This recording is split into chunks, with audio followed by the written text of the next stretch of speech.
पूरे हफ्ते की हिजान खेजी के बाद जिसका मकसद मुश्तरका पार्लिमानी इजलास के बुलडोजर से हिज़्ब इख्तिलाफ को मलिया मेट करके मनपसंद कानून साजी करवाना था, फिलहाल ठुस हो गया है। आज ही वज़ीर-ए-आज़म इमरान खान ने अपने इत्तेहादियों को दिए गए जोहराने में इस मुजवज़ा कानून साजी को जिहाद का दर्जा दे डाला था।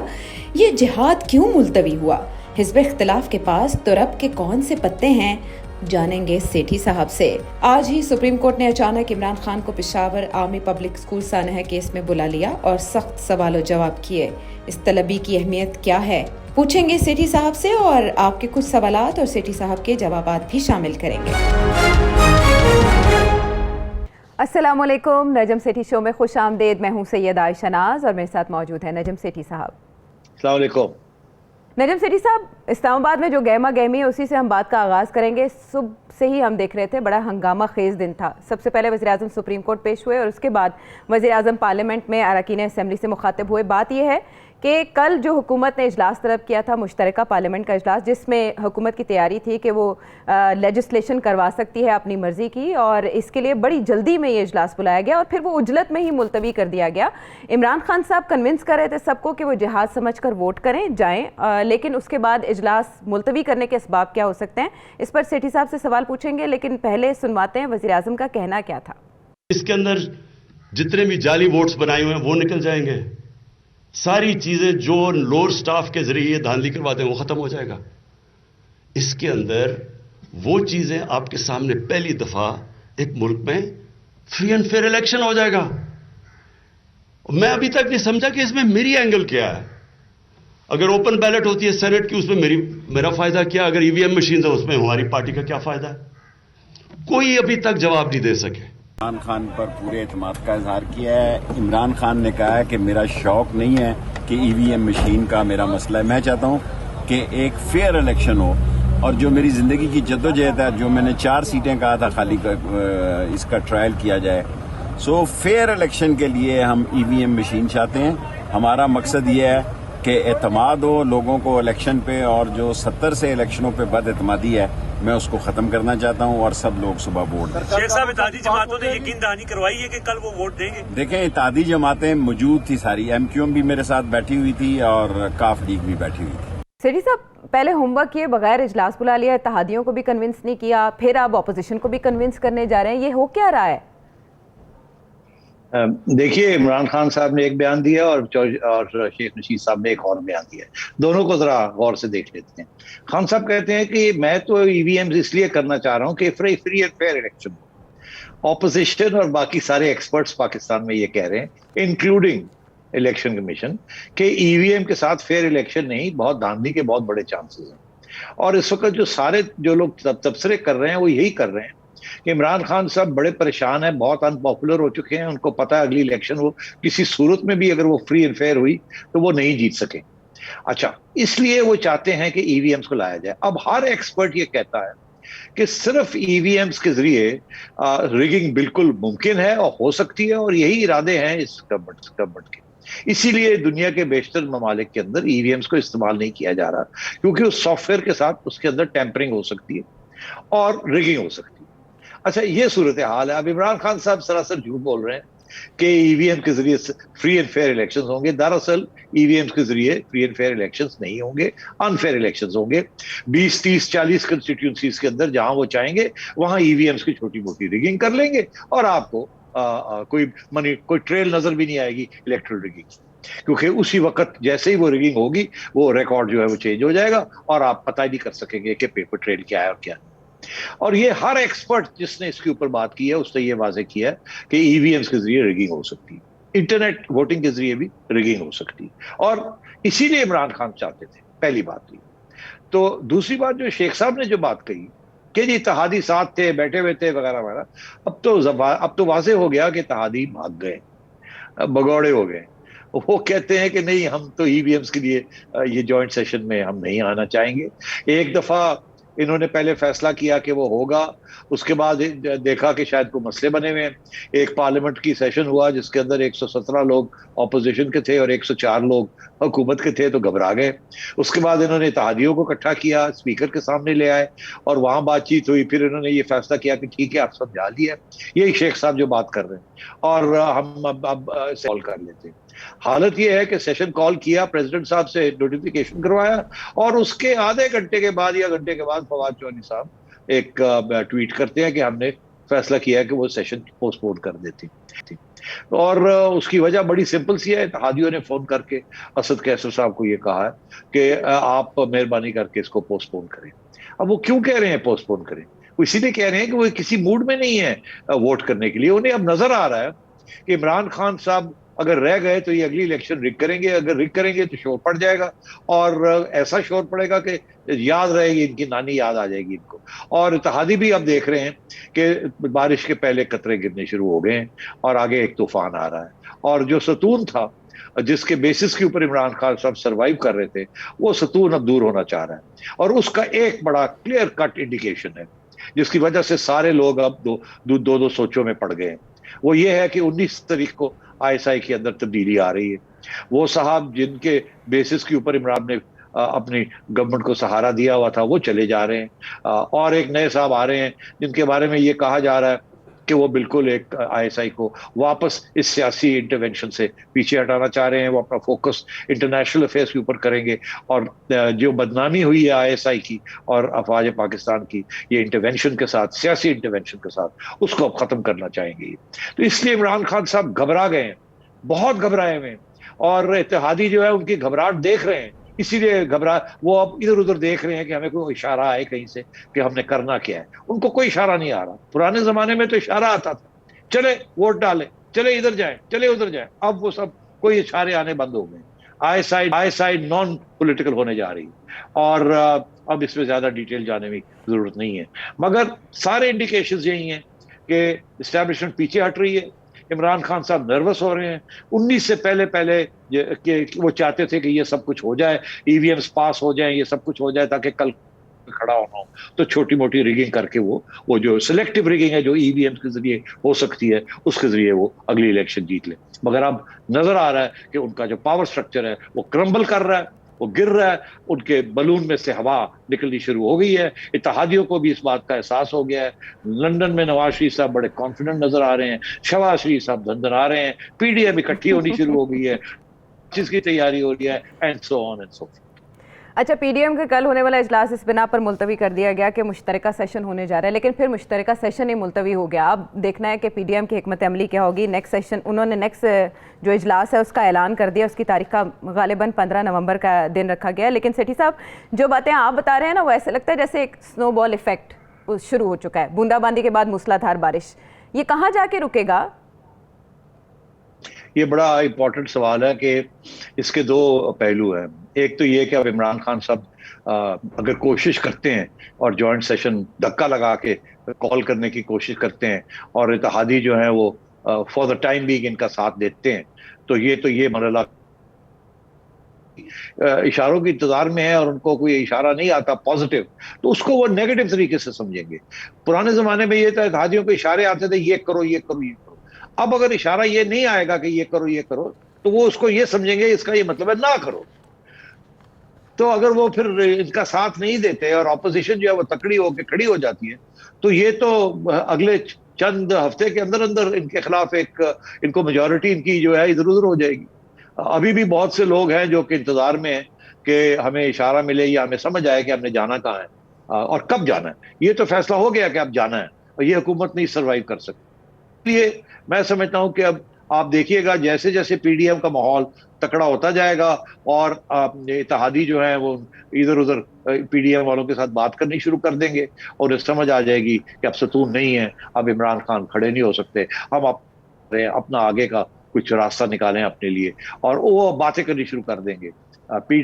इसीलिए MQM, GDA, ANP ये सारे जो है इधर उधर होने शुरू हो गए।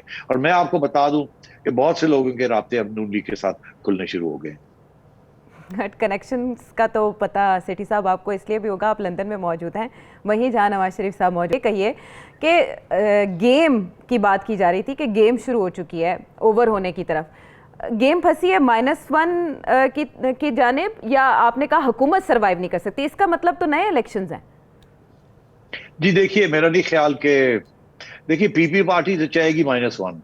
उनका ये ख्याल है कि अगर -1 हो जाए तो उनकी तरफ से कोई उनका कैंडिडेट, खसूसन बिलावल 1-1.5 साल के लिए आ जाते हैं कोई इत्तेहाद करके नून लीग के साथ और बाकी पीटीआई के बाकी लोगों के साथ और इत्तेहादियों के साथ, और एस्टेब्लिशमेंट उनको चुनती है तो वो 1.5 साल खींच सकते हैं। ये पीपल्स पार्टी तो मेरा ख्याल है ये चाहेगी कि -1 हो जाए, इमरान खान साहब की छुट्टी हो जाए, पीटीआई आधी हो जाए, कुछ लोग छोड़ के, और एक नया इंटरिम अरेंजमेंट को बन जाए, उसके अंदर बिलावल साहब को आगे कर दिया जाए और वो भी सतून के सहारे के साथ 1.5 साल और आगे काट जाए और नून लीग को ना आने दिया जाए।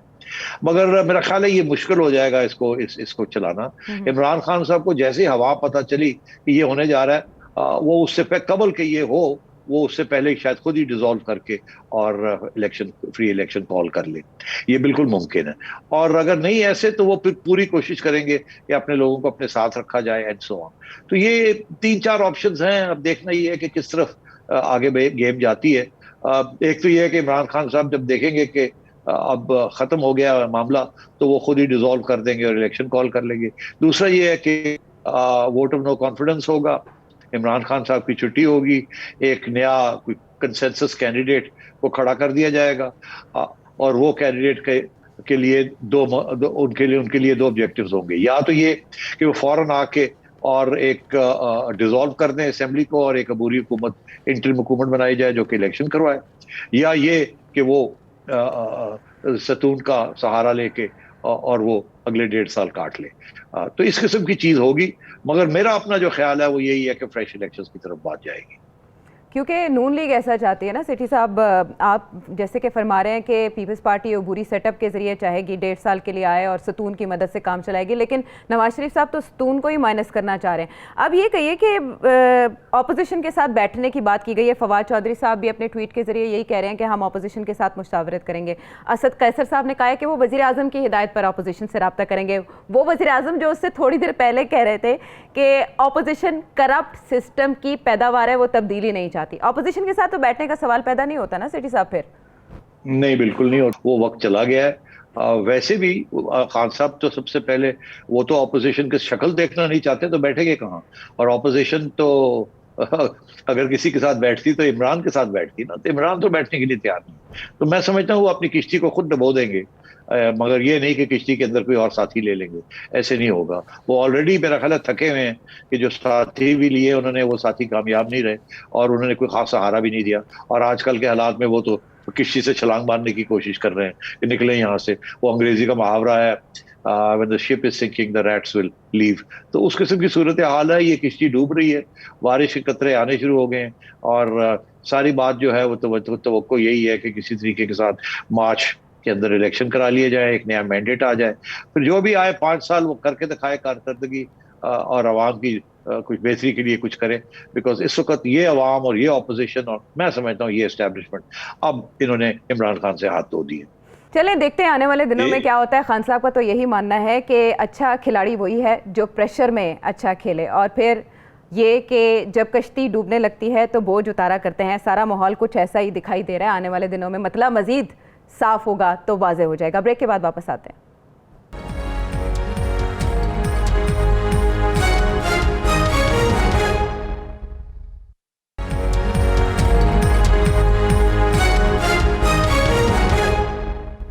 Welcome back to the show. आज का सारा दिन सेठी साहब इमरान खान साहब के नाम रहा। वो यूं कि सुबह टेलीविज़न स्क्रीन पर ये फ्लैश हुआ कि इमरान खान साहब को सुप्रीम कोर्ट ने तलब कर लिया है सानहा APS केस में, और उसके बाद जो वहाँ पर आर्ग्यूमेंट्स हुए वो भी सबके सामने हैं। वज़ीर आज़म का ये कहना था कि मुल्क में कोई मुकद्दस गाय नहीं है, आप हुक्म दें हम कार्रवाई करेंगे।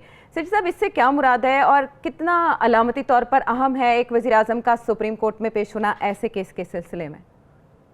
आयशा, आपको याद होगा मैं कह रहा था पिछले हफ्ते कि जब पावर निकलती है तो जिनसे पावर पहले छीनी गई होती है वो खड़े होने शुरू हो जाते हैं।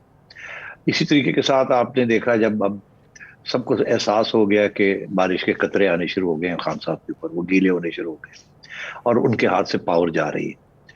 तो मीडिया भी दिलेर हो गया, इनके वो लोग जो कि इनकी हर रोज सपोर्ट करते थे, हर बात सपोर्ट करते थे, अब वो आके और अपने अपने बयान दे रहे हैं कि जी हम थक गए हैं, आपकी बड़ी उम्मीदें थी मगर आपने बड़ी मायूसी की, अब नए इलेक्शन ही ठीक है। वो भी इनका साथ छोड़ गए, इत्तेहादी इनका साथ जो है छोड़ने के लिए तैयारी कर रहे हैं। अब इदारे जो हैं जब ये देखते हैं कि हवा बदल रही है, सुतून गायब हो गया है, तो वो जो उनका जो एक सहारा वो जो दिए होते हैं वो भी फिर पीछे हट जाता है। अब ये देखिए, कभी सोच भी नहीं सकते थे कि इमरान खान साहब को कोई अदालत में इतनी जरूरत होगी कि उनको बुलाएं। उनका आपने रवैया तो आपने देखा, जिस तरीके के साथ उन्होंने, जब वो ऑपोजिशन में भी थे तो किस तरीके के साथ उन्होंने अदालतों के साथ जो हशर किया और इलेक्शन कमीशन के साथ जो हशर किया एंड सो ऑन। तो अब सुप्रीम कोर्ट उठा है, सुप्रीम कोर्ट ने कहा आइए आपसे भी कुछ हाथ हो जाए एक दो। तो ये और भी होगा, ये इमरान खान के खिलाफ अब जजमेंट्स आनी शुरू हो जाएंगी आहिस्ता आहिस्ता, या कम से कम उसके खिलाफ सवाल खड़े होने शुरू हो जाएंगे उन इदारों से जो कि पहले बिल्कुल चुप थे क्योंकि उन्होंने इनके लिए वोट डाला हुआ था। अब वो भी शर्मिंदा है। तो जैसे एस्टैब्लिशमेंट पीछे हट रही है, इसी तरीके से सुप्रीम कोर्ट भी थोड़ा सा खड़ा होने के लिए तैयारी कर रहा है। इस्लामाबाद हाई कोर्ट में एक आध जज पहले से ही खड़े थे, अब वो और भी एक दो खड़े हो जाएंगे। चीफ जस्टिस साहब भी अब उन्होंने भी आंखें दिखानी शुरू कर दी, सवाल करने शुरू कर दिए। तो यही बात है कि ये जो बुलाया है इमरान को, ये कोई सोच भी नहीं सकता था कि इमरान खान साहब को कोई बुला सकता है इस तरीके से, आइए जवाब दे। और वो गए, ना जाते तो कंटेम्प्ट में उनको लिया जा सकता था। तो हमने तो ये देखा है ना कि पहले भी प्राइम मिनिस्टर के साथ जब वक्त आता है तो सुप्रीम कोर्ट खड़ा हो जाता है और बग याद कर लेता है। तो अब मेरा ख्याल है ये वक्त आ गया खान साहब का, इलेक्शन कमीशन भी खड़ी होगी और अब सुप्रीम कोर्ट भी इनको सवाल करने लगा है। और जो सवाल उन्होंने किया ये बड़ा अहम है। यहाँ बातें हो रही हैं ऑलरेडी आयशा के TTP के साथ मुज़ाकरात हो रहे हैं, नेगोशिएशंस हो रही हैं, अमन के मुआहदे की तरफ बढ़ रही है हुकूमत। एक तरफ से ये हमें कहा जा रहा है, दूसरी तरफ ये कहा जा रहा है कि पार्लियामेंट के अंदर सारी बात होगी, वहां खुल के डिबेट होगी, उसके बाद जाके कुछ मुआहदे होंगे। इसके साथ साथ हमें फवाद चौधरी साहब कहते हैं कि जी वो एक मुआहदा हो गया, एक सीज फायर भी होगी 1 महीने की। तो एक तरफ तो एस्टैब्लिशमेंट या गवर्नमेंट जो है वो TTP के साथ बहुत आगे बढ़ गई है, 1 महीने से बातचीत हो रही है। दूसरी तरफ पार्लियामेंट में अभी तक बातचीत शुरू भी नहीं हुई और ये कहा जा रहा है कि कोई मुआहदा आगे नहीं होगा जब तक पार्लियामेंट अप्रूव नहीं करेगी। तो अरे भाई, पहले डिबेट पार्लियामेंट में होनी चाहिए, उसके बाद मैंडेट मिलना चाहिए किसी को कि आप जाएं, अब आप इन लाइंस के ऊपर आप बात करें और उसके बाद जाके वापस पार्लियामेंट के पास मुआहदा लाना जाए। यहाँ तो पार्लियामेंट को कॉन्फिडेंस मिली ही नहीं और खुद ही जाके पहले से ही बात करनी शुरू कर दी। तो इसीलिए सुप्रीम कोर्ट खड़ा हो गया, उसने कहा ये क्या हो रहा है, हम ये क्या सुन रहे हैं। तो और उन्होंने बड़े रेलेवेंट सवाल पूछने शुरू कर दिए और इमरान खान साहब के पास कोई जवाब। मतलब है कि अब फिर से एक दफा यू टर्न ले रहे हैं। एक जमाना था कि ये बिल्कुल मुशर्रफ साहब के साथ खड़े थे और जबकि ये सब कुछ हो रहा था और मुआहदे हो रहे थे और ये कह रहे थे ये मुआहदे नहीं होने चाहिए और अब ये सूरत हाल है, कहते हैं कि मुआहदा होना चाहिए। तो मैं समझता हूँ कि खान साहब जो है वो इस वक्त बहुत मुश्किल में हैं। उनके पास कोई जवाब नहीं है किसी चीज का और एक प्लेटफॉर्म के ऊपर एक जवाब देते हैं, दूसरे प्लेटफॉर्म के ऊपर दूसरा जवाब देते हैं। जो बात मुझे समझ नहीं आ रही है वो ये है कि जो सवाल किए जा रहे हैं उसका जवाब तो दे आप कि क्यों आप मुआहदा करने जा रहे हैं। क्या आपकी रियासत कमजोर है? क्या आप इनको TTP को खत्म नहीं कर सकते या और क्या बात है? आपका ख्याल है टाइम बहुत थोड़ा है जिसके अंदर आपने ये मुआहदे करने हैं ताकि आप सर्वाइव कर जाए? क्या बात है, क्यों आप उनके साथ मुआहदा करने जा रहे हैं? कोई रीजन नहीं दिया जा रहा। और इसीलिए सुप्रीम कोर्ट ये पूछ रहा है क्या हो क्या रहा है। और हमें ये भी पता चल रहा है कि ऑलरेडी इन्होंने कुछ 100 से ज्यादा TTP के प्रिजनर्स जो थे, जो कैदी रखे हुए थे, उनको रिलीज कर दिया यूनिलैटरली। तो ये पॉलिसी कौन बना रहा है? ये क्यों ये पॉलिसी बन रही है पार्लियामेंट के बगैर, सुप्रीम कोर्ट के बगैर? सुप्रीम कोर्ट के अंदर पूरी एक इंक्वायरी रिपोर्ट है जिसके ऊपर ये सारा कुछ पता किया था कि ये हुआ क्या था APS के अंदर। 500 सफ़े से ज्यादा की रिपोर्ट है, वो आज तक नहीं शाया की। उसके बारे में खान साहब को पूछा, आगे से जवाब ही कोई नहीं है। उनको पूछा कि जिन लोगों ने ये इंक्वायरी के अंदर जिनके नाम आए हैं उनके कोई अकाउंटेबिलिटी हुई है कि नहीं हुई, तो आगे से जवाब देते हैं नहीं, उनकी अकाउंटेबिलिटी कैसे हो, तो हो नहीं सकती। तो मतलब ये सूरत हाल है आयशा। अच्छा, लेकिन सिटी साहब, इसमें इमरान खान साहब की जिम्मेदारी क्या बनती है? हुकूमत ने कहा कि जो जिम्मेदारान थे वो लटका दिए गए, उनको सज़ा दे दी गई। इखलाकी जिम्मेदारी जिनकी बनती है उनको कानून के तहत इस्तिस्ना हासिल है, ये रिपोर्ट में भी कहा गया और अटॉर्नी जनरल ने भी अदालत के सामने कहा। इमरान खान साहब की तो तब हुकूमत नहीं थी, आप कैसे ये कह रहे हैं कि अदालत दो दो हाथ करने जा रही है इमरान खान साहब से? देखिए आयशा, उस वक्त जैसे आज की हुकूमत जो है उसको पता नहीं है कि नेगोशिएशंस क्या हो रहे हैं टीटीपी के साथ। उस वक्त की हुकूमत भी जो थी वो तो जंग नहीं लड़ रही थी ना टीटीपी के साथ, या वो तो मुज़ाकरात नहीं कर रही थी ना टीटीपी के साथ। तो बात यह है कि उस वक्त भी इस्टेब्लिशमेंट के लोग और इस्टेब्लिशमेंट के इदारे जो है और उनके सरबराह जो थे वही इंचार्ज थे। टेररिज्म के खिलाफ जो कुछ होता है वो रियासत के इदारे जो हैं वो उनके हाथ में होती है, और वो एक फॉर्मल सी चीज होती है कि इजाजत ली जाती है। तो अब बात यह है कि उस वक्त के जो जिनके नाम आए हैं वो तो बड़े सीनियर एस्टेब्लिशमेंट के अफसरों के नाम आए हैं, और कुछ नहीं तो उनसे पूछ तो की जाती।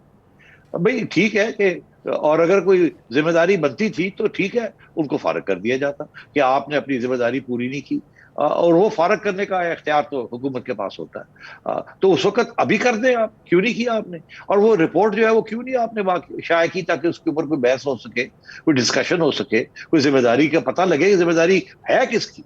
अभी तो ये भी नहीं पता चल रहा कि जिम्मेदारी किसकी थी।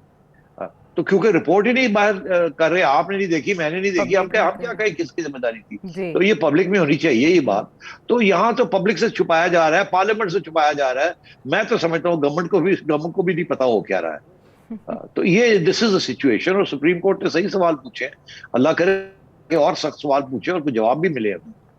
लेकिन 4 हफ्तों का वक्त मांगना आपके ख्याल में, फिर दिसंबर में छुट्टियां भी हैं, फरवरी में रिटायरमेंट भी है, 4 हफ्तों में बात हो जाएगी पूरी? गवर्नमेंट ने जो करना है अखलाकी जिम्मेदारी का तयन, जिम्मेदारान का तयन, वो कर लेगी या मजीद टाइम बाय करेगी आपके ख्याल में? और रिपोर्ट भी वज़ीर आज़म साहब के दस्तखत के साथ जमा करवाना कितना अहम नुक्ता है? देखिए, ना रिपोर्ट पब्लिक होगी, ना सुप्रीम कोर्ट ज्यादा इसके ऊपर तवज्जो और देगा। उन्होंने एक पॉइंट मेक करना था, पॉइंट उन्होंने मेक कर दिया है। ये जो 1 महीना आगे कर दी जा जानी चाहिए आपको, कि 1 महीने के बाद फिर एक आध दिन सुनेंगे, कोई बात करेंगे, फिर 1 आध महीना और आगे निकल जाएगा, चीफ जस्टिस साहब की रिटायरमेंट का वक्त आ जाएगा, and so on and so fourth. तो मैं नहीं समझता कि ये जो है ये बात कहीं आगे बढ़ेगी। मगर जो इंपॉर्टेंट बात ये है कि सवाल खड़े हो गए, ये इसी को मैं समझता हूं कि यही एक कतरे हैं। आज ये सवाल किए जा रहे हैं, उसके जवाब नहीं मिलेंगे बिकॉज बड़े पावरफुल लोग इन्वॉल्व हैं, मगर कल और कोई सवाल खड़े हो जाएंगे जिसका ताल्लुक इमरान खान और पीटीआई के साथ होगा, फिर क्या करेंगे? वहां तो इनको बचाने वाला कोई नहीं होगा ना। तो इसलिए ये एक इब्तदा है कि ब्यूरोक्रेसी ने कलम गिरा दिए हैं, सुप्रीम कोर्ट खिलना शुरू हो गया है, सवाल खड़े करने शुरू कर दिए हैं, एस्टैब्लिशमेंट पीछे हट रही है, पीडीएम जो है वो थोड़ा तकड़ी होने की कोशिश कर रही है, जपियां शिपियां डाल रही है, घोड़े अपने टाइट कर रही है, और जो इत्तेहादी हैं वो इधर देख रहा है, कोई उधर देख रहा है, कोई एक को फोन कर रहा है, वो क्या हो रहा है, वो क्या करना है, वो जरा मिल लो, नहीं यहाँ ये तो गिर रही है, ये तो गाड़ी किश्ती डूब रही है, अब क्या किसके पास जाना है, इकट्ठे हो जाओ, जहां भी जाएंगे इकट्ठे जाएंगे अपनी। तो ये बातें शुरू होगी। अच्छा, तो 4 हफ्तों का जो वक्त मिला, ड्यूरिंग दैट पीरियड हम यू टर्न एक्सपेक्ट करें टीएलपी या टीटीपी के साथ जो मामलात हुए उन पर? नहीं, मैं नहीं समझता यू टर्न एक्सपेक्ट करें। उसकी वजह यह है कि ये एस्टेब्लिशमेंट ये नेगोशिएशंस कंडक्ट कर रही है, ये नेगोशिएशंस ब्रेक डाउन हो जाएंगे, यू टर्न नहीं होगा, ये ब्रेक डाउन हो जाएंगे। टीटीपी मेरे हिसाब से कोई टाइम बाय कर रही है, ये भी कोई टाइम बाय कर रहे हैं, और ये सीज फायर जो है ये थोड़ी अरसा चलेगी, उसके बाद टूट जाएगी। इन्होंने कुछ वादे किए हैं जो आपको और हमें बता नहीं रहे, हमारी एस्टेब्लिशमेंट ने या हमारी गवर्नमेंट ने बता नहीं रहे हैं। जब वो पूरे नहीं कर सकेंगे तो टीटीपी की तरफ से फिर एहतजाज होगा, फिर कुछ ना कुछ गड़बड़ हो जाएगी, फिर ब्रेक डाउन हो जाएगा। तो मैं ये समझता हूँ कि ये नेगोशिएशंस कहीं भी आगे नहीं जाएंगे। जहां हमारी ये मौकफ है कि हम आइन के अंदर रह के हर बात करने के लिए तैयार हैं, टीटीपी का मौकफ ये है हम तो आपकी आइन ही नहीं मानते, हम तो सारे इलाके में हमारे वाले हम चाहते हैं आप कर दें, और दूसरा ये कि हम वहां तो हम शरिया लाएंगे, आपकी आइन होगी, हम नहीं मानते उसको। तो ये चीज चलेगी दीदा। अच्छा सेठी साहब, इस पर आपने कहा पार्लियामेंट को एतमाद में नहीं लिया गया, पीपल्स पार्टी के मुस्तफ़ा नवाज खोखर तो इस पर रेफरेंडम का मुतालबा कर रहे हैं। आपके ख्याल में इसमें अवाम ने बड़ी तादाद में अपनी जानें खोई हैं, उनका भी हक नहीं बनता कि उनको भी एतमाद में लिया जाए? हुकूमत का फर्ज बनता है। जी हाँ, सही तो है आपकी बात, मगर इत्तेमाद अवाम का जो होता है वो उनके नुमाइंदों के जरिए होता है। अब उनके नुमाइंदे जो हैं वो या गवर्नमेंट में है या वो अपोजिशन में है। तो वहां तो सूरत हाल आपको मैंने बता ही दी जो सूरत हाल है। ऑपोजिशन तो अग्री नहीं कर रही कि ये इनके साथ नेगोशिएशन होनी चाहिए। हुकूमत के अंदर आधी हुकूमत के लोग जो हैं वो समझते हैं कि ये नहीं होना चाहिए, कोई अग्रीमेंट नहीं होनी चाहिए। आपके इदारे जो हैं, सुप्रीम कोर्ट नहीं ये समझता कि कोई अग्रीमेंट नहीं होनी चाहिए, इनको खत्म करना चाहिए। तो अगर इस सूरत हाल में अब रेफरेंडम से कुछ नहीं मिलेगा। हमारी जो रेफरेंडम की तारीख है वो इतनी अच्छी नहीं है। हमेशा ऑटोक्रेट्स, डिक्टेटर्स ने रेफरेंडम्स करवाए हैं और हमेशा 99% वोट अंगूठे लगवा के और उसको डिक्लेयर किया गया। यहाँ रेफरेंडम का कोई ट्रेडिशन नहीं है, कोई फेयर वोट की। इसलिए मैं समझता हूँ referendum is not a good idea. अच्छा, तो सेठी साहब, नेशनल एक्शन प्लान का भी तस्करा हुआ, बाद में शेख रशीद साहब, फवाद चौधरी साहब ने भी गुफ्तगू की। ये जो मुज़ाकरात हो रहे हैं, आपकी इन्फॉर्मेशन के मुताबिक ये नेशनल एक्शन प्लान के तहत हो रहे हैं? गवर्नमेंट ने उसको कंटिन्यू किया जो प्लान बना था? नहीं, देखिए, प्लान तो जो बना था वो तो कामयाब भी रहा ना, कुछ हद तक कामयाब रहा। इसीलिए तो आपको FATF में काफी आप अभी तक आप रेड जोन में वापस नहीं गए हैं। वहां तो कामयाबी हुई है नेशनल एक्शन प्लान की, और इसीलिए ये TTP को यहाँ से मार के निकाल के धकेल दिया गया था। अब वो सूरत हाल ये है कि वो वहां से बैठ के और एक्शन कर रहे हैं पाकिस्तान की रियासत के खिलाफ। अब मेरा जो ख्याल है कि ये इसके पीछे सोच क्या है, जिसके पीछे ये चाह रहे हैं कि कोई बातचीत हो जाए TTP के साथ, वो सोच के दो पहलू है। एक पहलू ये, और उसके अंदर कुछ जान भी है, तो इसलिए हमें थोड़ा सोचना भी चाहिए। एक तो ये है कि इस वक्त हमारे तल्लुकात तालिबान हुकूमत के साथ बड़े अच्छे हैं और वो हमारे पे बड़े डिपेंडेंट हैं। उन्हें तालिबान हुकूमत को इस बात का पता है कि पाकिस्तान अगर साथ रहेगा तो कल शायद इंटरनेशनल रिकग्निशन भी हो जाए, ह्यूमैनिटेरियन एड भी मिल जाए और हमारी हुकूमत सिक्योर हो जाए। और अगर पाकिस्तान के साथ हम कोई नाराजगियां हो जाती हैं और पाकिस्तान को हम धकेल देते हैं दूर, तो फिर शायद हमारे लिए और भी मुश्किल हो जाएगा सर्वाइव करना। तो इसलिए अभी कोऑपरेशन हो रही है फ्रॉम तालिबान, इसीलिए उनका फॉरेन मिनिस्टर भी पाकिस्तान अब आ गए हैं और यही बातें हो रही है वहां कि किस तरीके के साथ पाकिस्तान के जो मसाइल हैं और अफगानिस्तान के जो मसाइल हैं वो मिलकर कैसे हल किए जाए। पाकिस्तान उनकी हेल्प कर रहा है विद रिकग्निशन, ह्यूमैनिटेरियन एड, ये वो वगैरह वगैरह, और वो ये कहते हैं हम आपकी हेल्प करते हैं विद TTP। मगर उनका ये मौकफ है कि हम TTP को मारे मारेंगे नहीं, आपको हम बातचीत करवा देंगे, प्रेशर थोड़ा मोड़ा लाएंगे। हमारा ये मौकफ है, मेरा ख्याल है जो पीछे जो बात चल रही है वो ये अच्छा टाइम है, हमारे अच्छे तल्लुकात है तालिबान के साथ, तालिबान के जरिए TTP को न्यूट्रलाइज कर दिया जाए। इस मौके को छोड़ना नहीं चाहिए। कल को 2 महीने, 3 महीने, 4 महीने के बाद पता नहीं हमारे तल्लुकात अच्छे होते हैं और इससे बेहतर होते हैं या नहीं होते। तो इसलिए ये टाइम स्पेस हमें, एक तो सीज फायर जो है वो हो जाए और उसके दौरान कुछ आगे बात बढ़ जाए और तालिबान को साथ लेके हम चले, ताकि TTP जो है उसको हम न्यूट्रलाइज करें। तो ये मेरा तो ये ख्याल है कि ये इस मौके को इस्तेमाल करना चाह रहे हैं जबकि तल्लुकात अच्छे हैं, और डर ये है कि आगे जाके तालिबान ना कमजोर हो जाए या पाकिस्तान तालिबान के जो तल्लुकात है वो खराब ना हो। ठीक है सेठी साहब, इसीलिए वज़ीर-ए-आज़म ने अदालत के रूबरू यही कहा कि TTP के साथ जो मामलात हो रहे हैं उनको अफगानिस्तान की सूरत हाल के तनाजुर में देखा जाए। हम वापस आते हैं एक ब्रेक के बाद।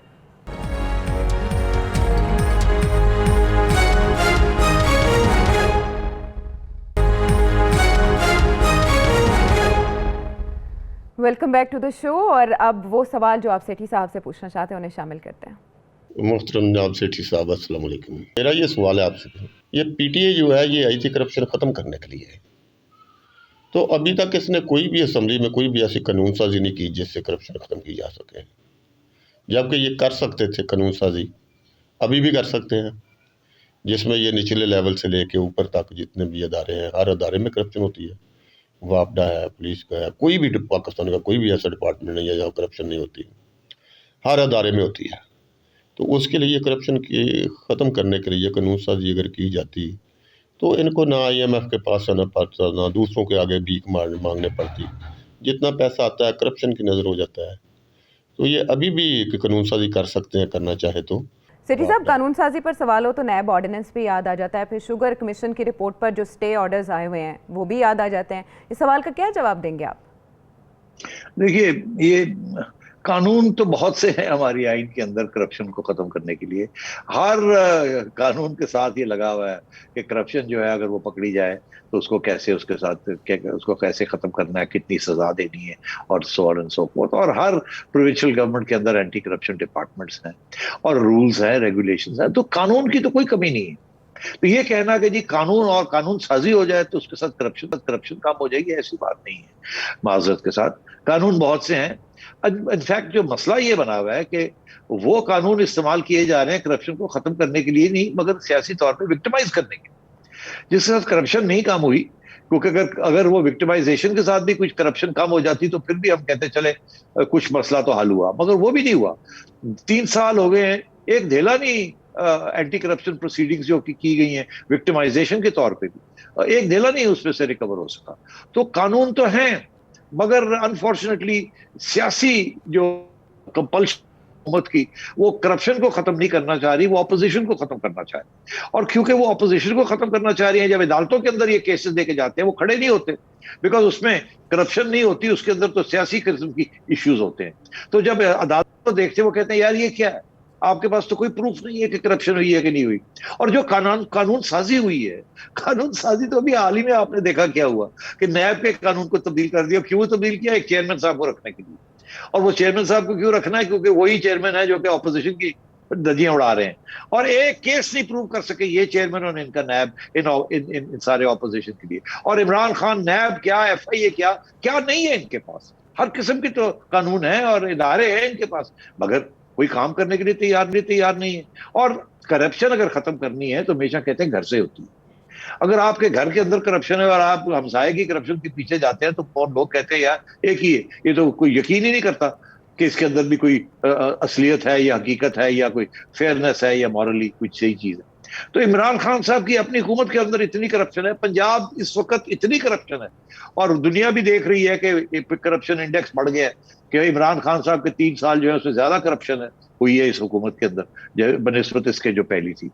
तो कानून का कमजोरी नहीं है कि या कमी नहीं है, इश्यू ये है कि आपके इदारे वो करप्शन के पीछे जाते हैं तो पूरी दिल के साथ नहीं जाते, इन्वेस्टिगेशन पूरी नहीं करते, और अगर करते हैं तो वो सियासी तौर पे उन लोगों के पीछे जाते हैं। करप्शन तो बड़े बड़े कारोबारी लोग कर रहे हैं, वो कर रहे हैं, तो वो आप उधर तो आप जा नहीं रहे हैं। जो टैक्स इवेजन है वो करप्शन नहीं है, वहां आप क्या कर रहे हैं? कुछ भी नहीं कर रहे आप, एंड सो ऑन। तो मेरा ख्याल है कानून की बात नहीं है। लेकिन सेठी साहब, इमरान खान साहब तो इसे माफिया कहते हैं ना, कि माफिया फिर अदालतों से स्टे ले लेता है, जो उनके खिलाफ कार्रवाई नहीं हो सकती, तो इसीलिए वो सऊदी अरब के सिस्टम की मिसाल देते हैं, चाइना की सिस्टम की मिसाल देते हैं, मलेशिया की बात करते हैं कि वहाँ क्या किया गया करप्शन के तदारुक के लिए। पाकिस्तान में अब उस निज़ाम को लाने के लिए खान साहब क्यों कुछ नहीं कर सके? उनकी तो आयशा ऐसे है कि फिर आयशा ऐसे है कि घर से शुरू करे ना, कर दे। आप कहते हैं अदालतों की छुट्टी करा दें, कोई ऐसे कानून ले आए कि अदालत की जरूरत ही ना पड़े। ऐसे नहीं होता आयशा, ये कि जी आप एक बंदे की बात सुने और गला काट दें, ऐसे नहीं होता। अब सऊदी अरेबिया के आपने हवाला दिया, वहां भी तब्दीली आ रही है, वो भी वो पुराने कानून जो है उनको खत्म कर रहे हैं वो। तो फिर तो आप एक ऑटोक्रेसी की बात कर रहे हैं, अकाउंटेबिलिटी, जो हुक्मरान है वो जो मर्जी कर ले, जिसको उठा के फेंक दे। तो ये तो कानून की कहां बालादस्ती गई। ड्यू प्रोसेस एक बहुत अहम हिस्सा है हमारी आइन का, ये जमहूरियत का एक अहम हिस्सा है, एक पिलर है, एक सतून है ये। आप कैसे कह सकती है कि जी वो ऐसा है कि गले काटने शुरू कर दें, उस खड़े करके और ये कर दे वो कर दे। यही तो तालिबान चाहते हैं, और आप देख रहे हैं उनका हशर क्या हो रहा है वहां। तो नहीं, आई एम सॉरी, ये दिस इज नॉट एक्सेप्टेबल ये आर्ग्यूमेंट। हाँ सर, लेकिन मैं तो अपने वज़ीर-ए-आज़म की बात कर रही हूँ ना, वो क्या कहते हैं। मैं कौन होती हूँ इस मामले में राय देने वाली, लेकिन वज़ीर-ए-आज़म का ये कहना है कि ऐसा निज़ाम हो तो ही मुआशरा फलता फूलता और करप्शन का खात्मा होता है। आपने भी सुनी है वो तकारीर, मैंने भी सुनी है कि कैसे चाइना ने तरक्की किया, सऊदी अरब ने क्या मॉडल अपनाया, मलेशिया का मॉडल कैसा है। वो बार बार पाकिस्तान के निज़ाम की बात करते हुए हमें कंपेयर करते हैं बरतानिया के साथ भी। कहाँ की हमने नहीं सुनी बात। बहरहाल अगला सवाल शामिल कर लेते हैं। अस्सलाम वालेकुम जी, मेरा नाम फ़रातीबा है और मैं आपसे एक सवाल करना चाहती हूँ। सवाल ये है कि हमारी क्रिकेट टीम की बहुत ज़बरदस्त कामयाबियाँ चल रही हैं और आप पाकिस्तान क्रिकेट टीम के साथ बहुत अरसा रहे हैं, उनको हेड करते रहे हैं और बहुत सारी कामयाबियाँ आपने समेटी हैं, इसमें कोई शक नहीं। तो मुझे सिर्फ ये जानना है कि किसी भी क्रिकेट टीम को सिलेक्ट करने के लिए उनका यानी कि क्या मोराल होना चाहिए, क्या स्टेटस और मेरिट, और अंडर प्रेशर ना हो किसी भी टीम को सिलेक्ट करने के लिए, किसी भी यानी कि मेंबर को सिलेक्ट करने, किसी भी वो क्रिकेटर को सिलेक्ट करने के लिए कोई अंडर प्रेशर ना हो। देखिए, सिलेक्शन फेयर मेरिट पे ही होती है। बहुत से टैलेंटेड क्रिकेटर्स हैं और असली इशू ये होता है कि आप अच्छे सिलेक्टर्स लगाएं, वो लोगों को सिलेक्टर्स लगाएं जिनकी कम से कम 2-3 कंडीशंस फुलफिल हो। पहले तो ये कि दे शुड बी एक्सपर्ट्स, दूसरा ये कि दयानतदारी होनी चाहिए, उसमें सिफारिशी ऐसे लोग मत लेके आए जो कि अंडर प्रेशर आ जाए सिफारिश के, और ये तो बहुत इंपॉर्टेंट डेवलपमेंट है मगर सबसे अहम बात यह है कि जब टीम की कारकर्दगी होती है तो टीम लीडर बड़ा इंपॉर्टेंट होता है, कोचेस बहुत इंपॉर्टेंट होते हैं। तो ये टीम अब ये प्रोफेशनल स्पोर्ट बन गई है, ये वो एमेच्योर स्पोर्ट नहीं है।